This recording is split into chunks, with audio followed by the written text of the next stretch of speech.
Labu vakaru, puiši, meitenes. Gribu pavisam īsā video.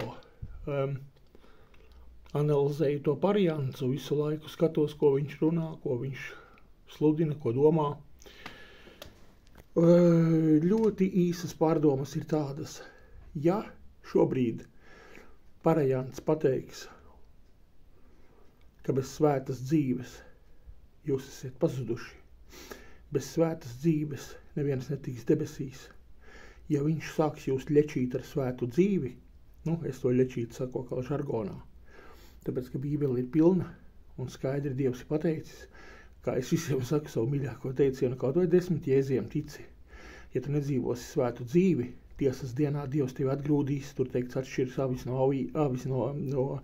auniem, pie vārtiem viņš pateiks, iet prom no manis ļauna darītāji. Tas ir kā minimums šīs rakstvietas, bet viņas Bībelē ir.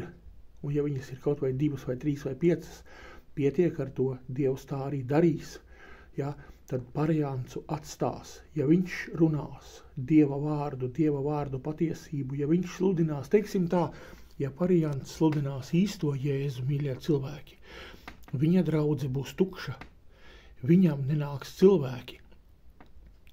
Jo tas ir arī, gan agrāk tā bija, gan pēc rakstiem mēs redzam, ka laiku beigās tā būs, kad tie, kas grib, turpat vēl teikts, tie, kas gribēs dzīvot svētu dzīvi, tiks vajāti.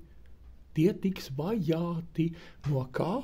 No to puses, kuri negribēs dzīvot svētu dzīvi. Vēl šobrīd vajāšanas nav, bet Bībele saka, viņas būs.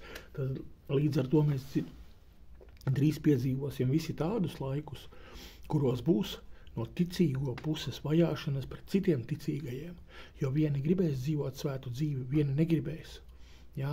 Tāpēc es atkal tādas īsās ātrās pārdomas, vienkārši visu laiku tas uzpeldēja Pariants ar savu viltus mācību, ar savu šito visu, varbūt tas varēja būt, es nezinu, pirms tam es ķidāju Jencīti.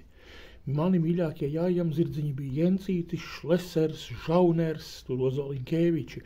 Tagad tie visi var būt paglābti un priecīgi un berzēt rokas, ka Anģis ir pieslēdzies Pariantam.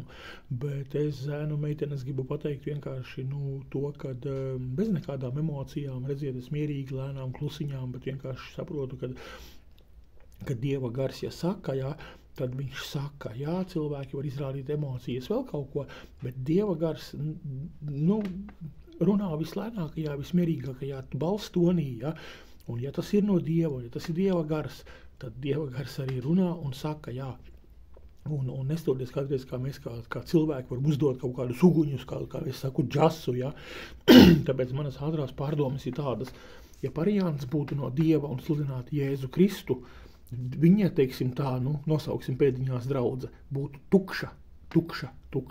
Tāpēc, kā viņu šobrīd ir cilvēki tie, kas klausa viltus evaņģēliju, un tāpēc, ka cilvēku grēcīgā šī daba grib šo sautīgo egoismu, grib baudīt, grib miesu, grib dod vēl, grib, kā saka, dod man, raksti tik daudz pasaka, tik daudz Bībeles rakstvietas pasaka. Es viņu šobrīd necitēšu, jo es vienkārši tā runāju vispārināti, bet tas Bībelē ir, un ja Pariants sludinātu Jēzu Kristu, tad viņu būtu varbūt 2 vai 3 cilvēki.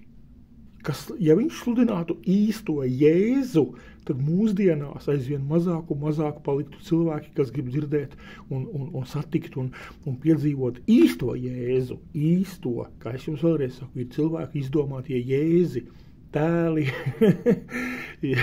Cilvēki sev izdomā tādu Jēzu, kādu viņi grib redzēt, un tādu viņi pieņem, izdomā un tādu viņi sludina.